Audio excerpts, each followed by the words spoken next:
If you're interested in the story behind the business headlines, check out Big Technology Podcast, my weekly show that features in-depth interviews with CEOs, researchers, and reformers in business and technology. Hi, I'm Alex Kantrowitz. I'm a longtime journalist, CNBC contributor, and the host of the show. I empty my Rolodex every Wednesday to bring you awesome episodes, so go check out Big Technology Podcast. It's available on all podcast apps. Would love to have you as a listener. From LinkedIn News, I'm Jessie Hempel, host of the Hello Monday podcast. Start your week with the Hello Monday podcast. We'll navigate career pivots. We'll learn where happiness fits in. Listen to Hello Monday with me, Jessie Hempel, on the LinkedIn Podcast Network or wherever you get your podcasts. Hello, my friends, and welcome to another exciting episode of Negotiate Anything.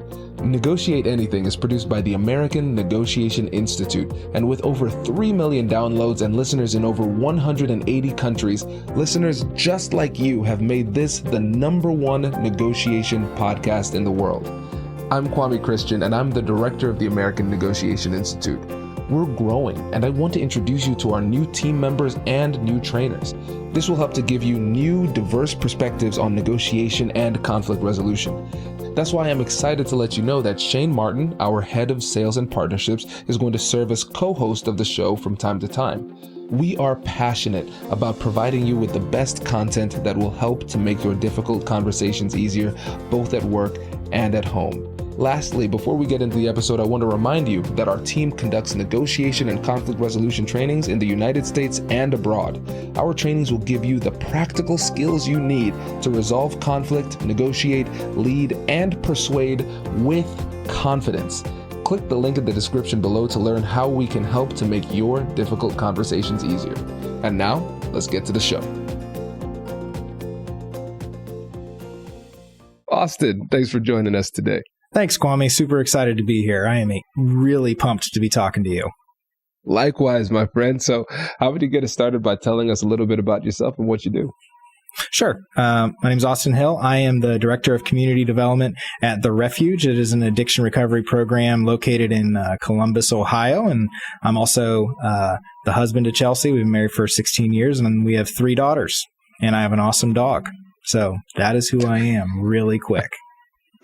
This is great.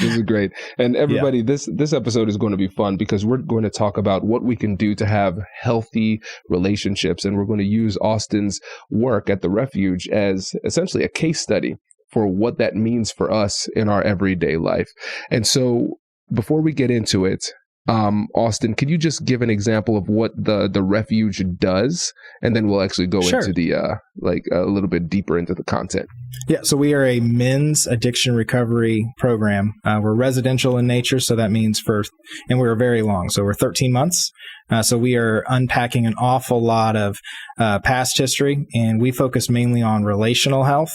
So we're looking holistically at a guy instead of just like stop using drugs. So what we do is we look at what's underneath, which does require a lot of talking about emotions and how we relate to other and how we respond to each other. So it is unpacking the trauma or reasons behind the downward spiral that leads to addiction. We're getting the drug use itself is the result of broken relationships. So we're getting to identify what those broken relationships are and addressing that. So that's what I do in a day in and day out setting. Sitting in circles with a whole bunch of guys talking about our feelings. That's great. Listen, I think the world would be a better place if we had a little bit more of that. So I appreciate that work. And everybody, make sure to check out the link in the description if you want to learn more about Austin and the work of the Refuge. It's really great. If you're in Columbus, you can get involved. And if you're not, you can support in other ways. So make sure to check that out.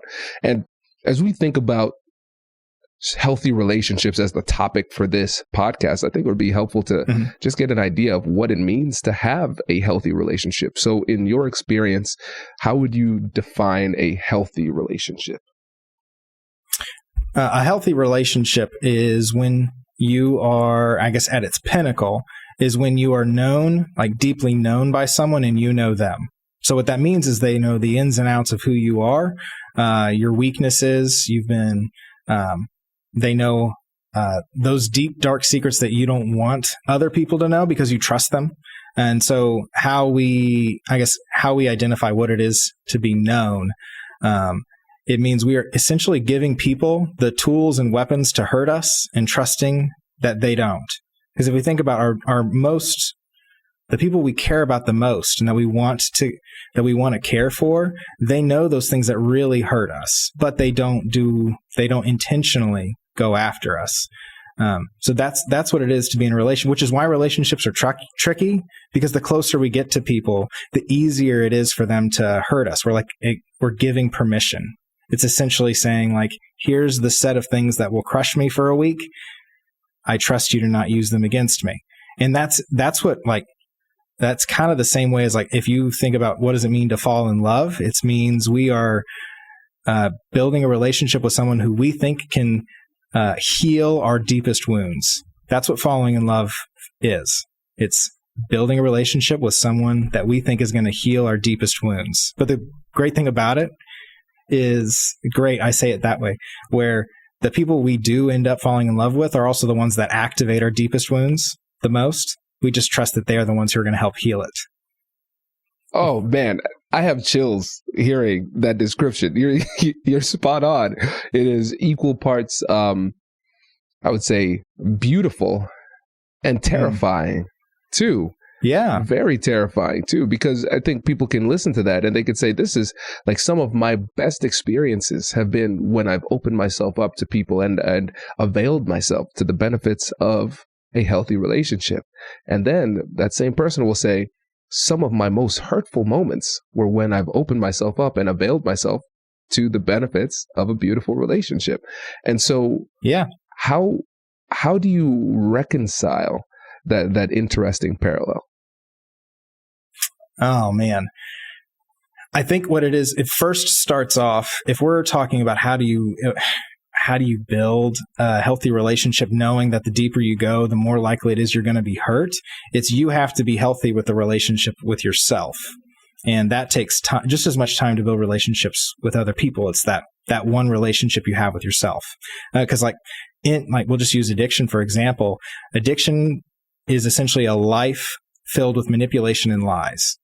But if you take it outside of addiction, just people who don't have addiction to a substance, the people we lie to the most is ourself. We lie to ourself the most, and that causes a whole lot of problems. So it's making sure that we have that relationship with ourself in a good spot first off, and then start moving forward to other people. But we get it all mixed up because, especially in Western culture, when you hear the word falling in love, you think, that's romantic. But that's the romantic love. But what I'm talking, it works multiple ways. So as a father, I love my daughters, and I love my wife, and I love tacos.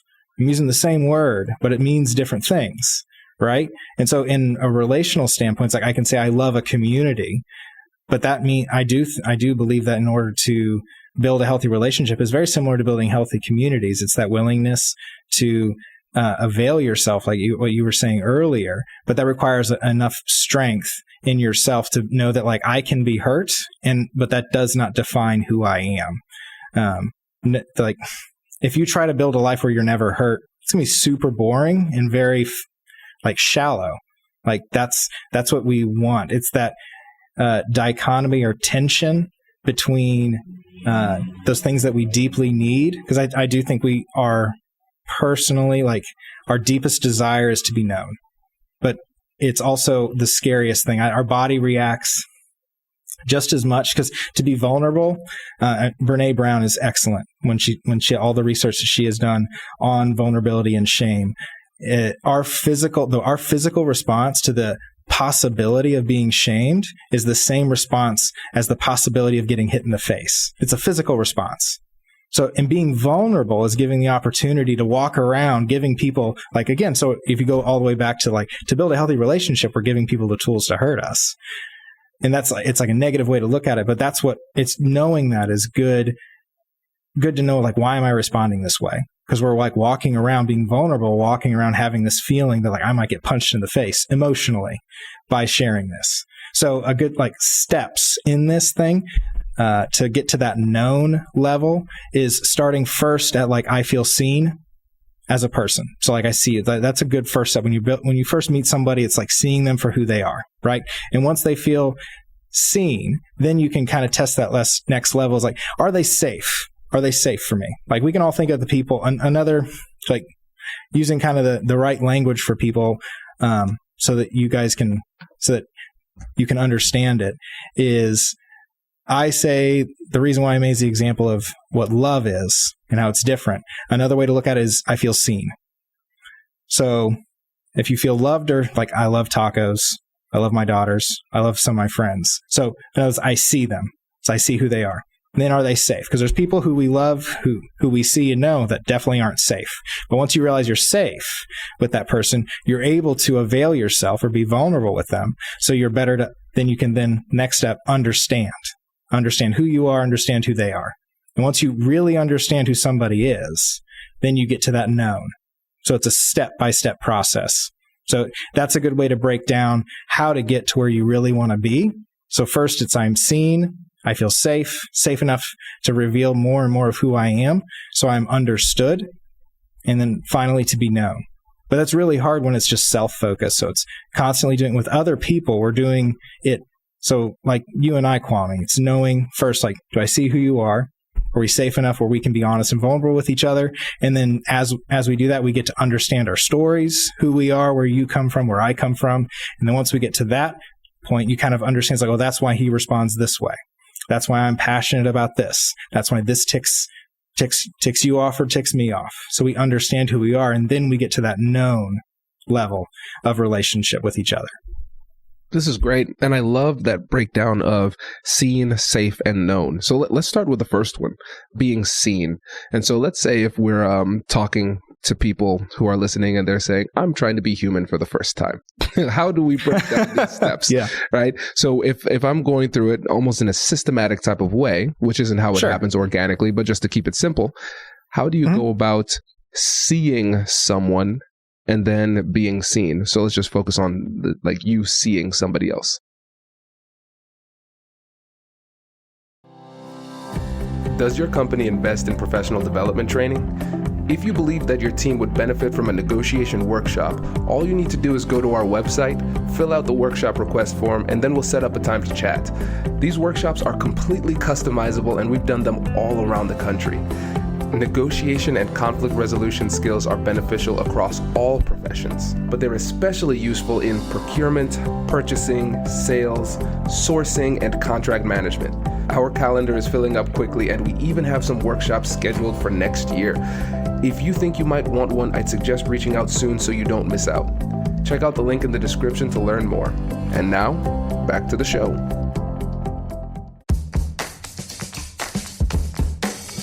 Hey you, I'm Andrew Seaman.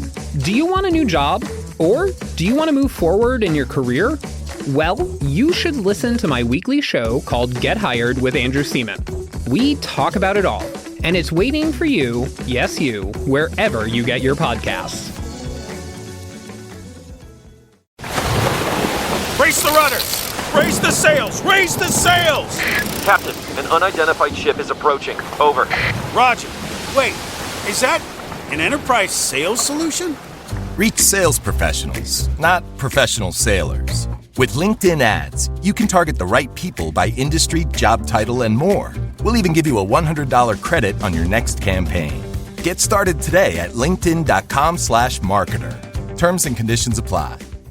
Sure. So if we're looking at those things as levels, and the first level being I want to be seen, we want to know first, like, how is this relationship going to work?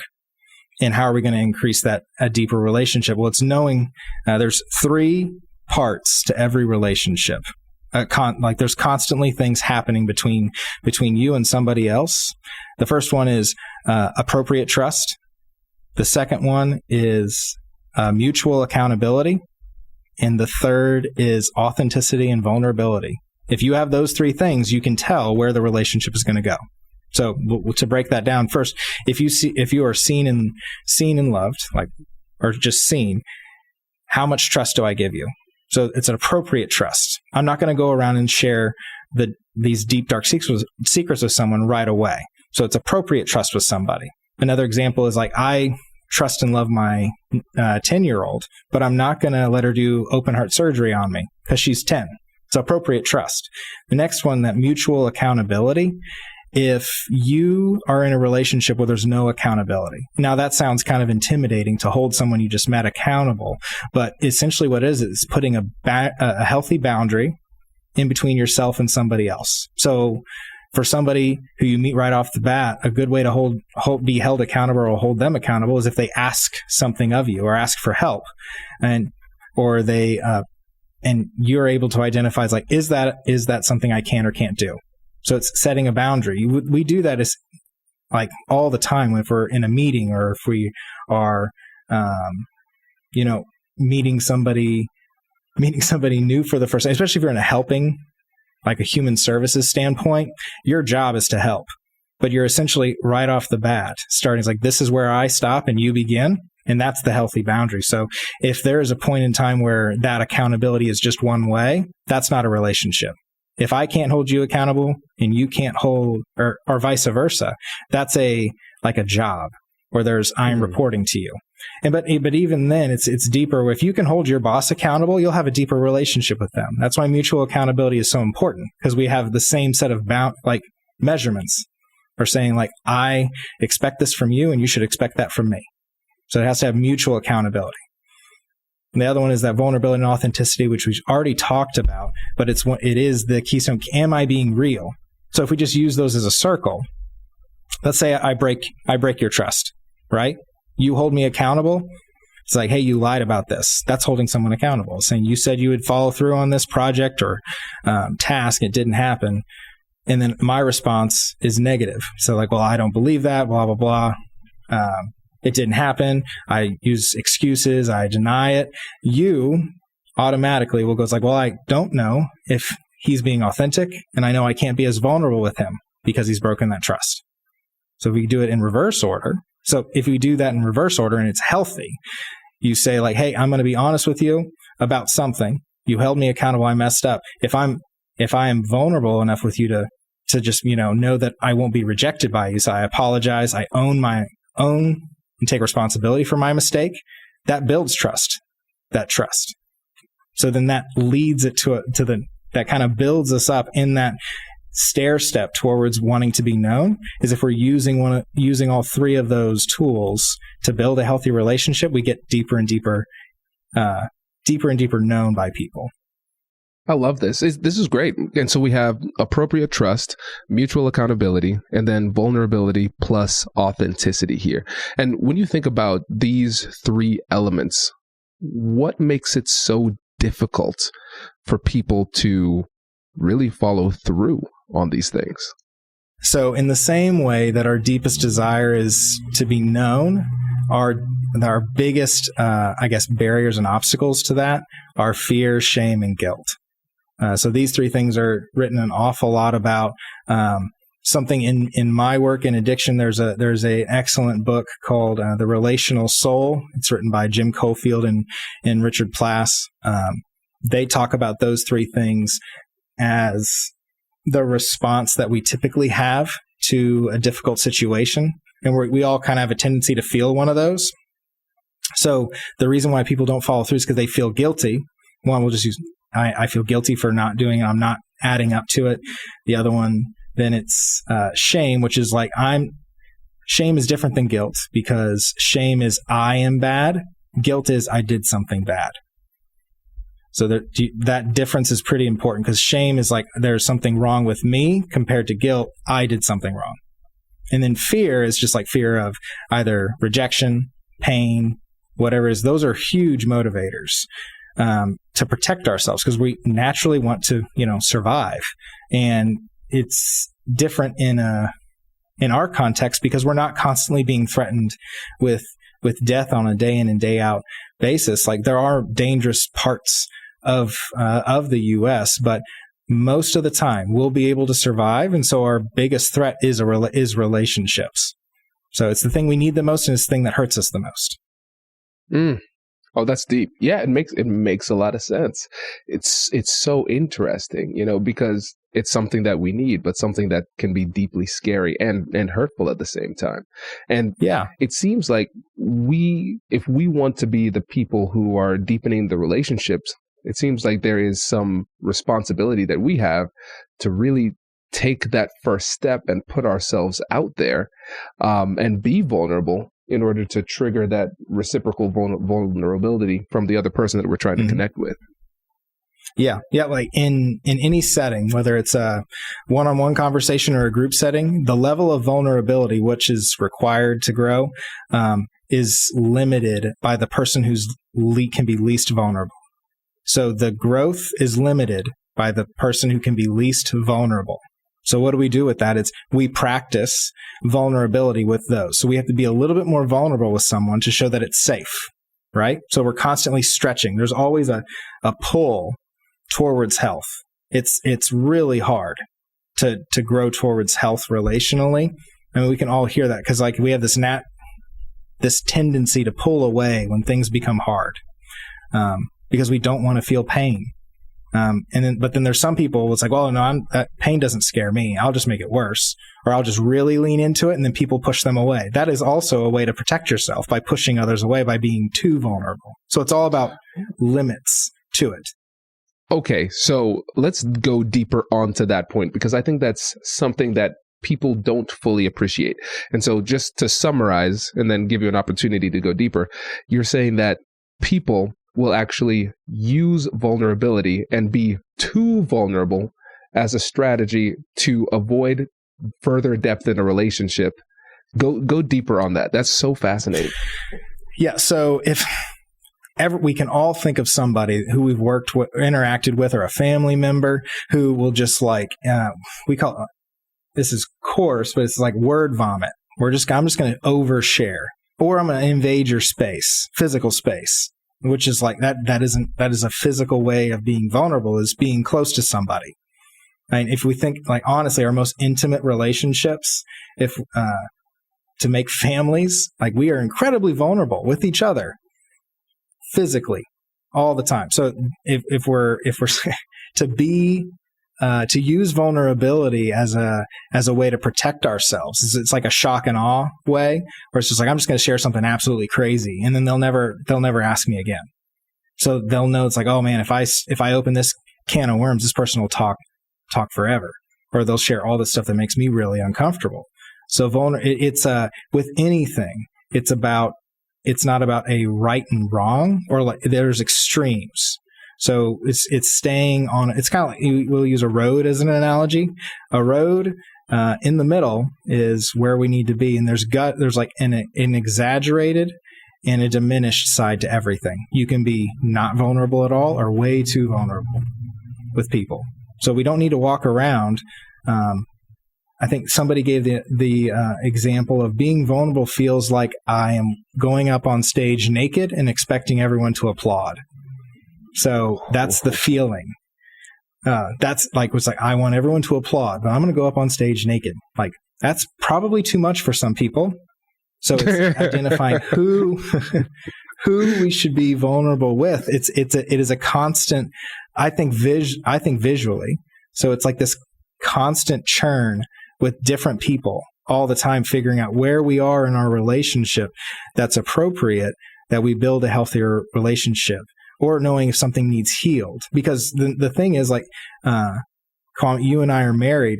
We are constantly seeking and wanting to be known by our spouses, but we do stupid stuff. So it kind of like drops us down a couple of things. It's like, because we feel deeply hurt if we took something for granted, or we made someone feel unsafe. So it takes time to build that back. But there are ways into it. It's like, just like with trauma. Trauma isn't something where it's a static state of life where I'm always traumatized. It's a wave where you can be traumatized, but you can heal from it also. And there are ways out of it. And it's not a forever feeling. But there will be, like with any wound, a physical wound, it heals and there's scars. and we have to change some of the things we do, but there are ways out of trauma. In the same way there are ways to build healthy relationships once they've been hurt or broken. Yeah. And so what it sounds like to me is that we could use vulnerability as a tool, or we could use it as a weapon. So we could use it as a tool to deepen connection, or we could use it as a weapon to push people away. It makes a lot of sense. I've never thought of it that way, but it's really powerful when you think about those as two potential options too. Mm-hmm. Yeah. And it's also just knowing how to use it correctly. Because if we're using it as a tool, you can have like a watch is a tool and so is a hammer. But if I use them the wrong way, it's user error. It's my fault for using a watch as a hammer. The watch didn't do its job wrong. I did. I used it. Yeah. I tried to use a watch as a hammer. It's not going to work. And if I try to use a hammer to tell the time, it's a tool. It's knowing how to use it correctly. So we can, like, that's one of the risks of, we kind of see these waves of social media, like psychologists, where they will use, like, it's true, like what they're saying is true, but then if you take it too far, like, you need to be able to use that tool correctly, and it takes time, which we do not like. It takes time to use these things properly. So.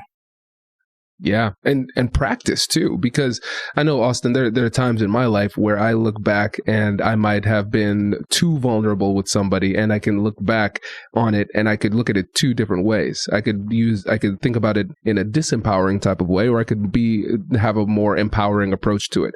And I think a disempowering approach is completely blaming the other side. Oh, they betrayed me, they did this, they did that, they shouldn't have done that, it's 100% their fault. But I think we can treat it kind of like we would in a difficult conversation, because in difficult conversations, one of the benefits is, one of the strategies is shifting from blame to contribution. It's not 100% your fault. I'm not blaming you.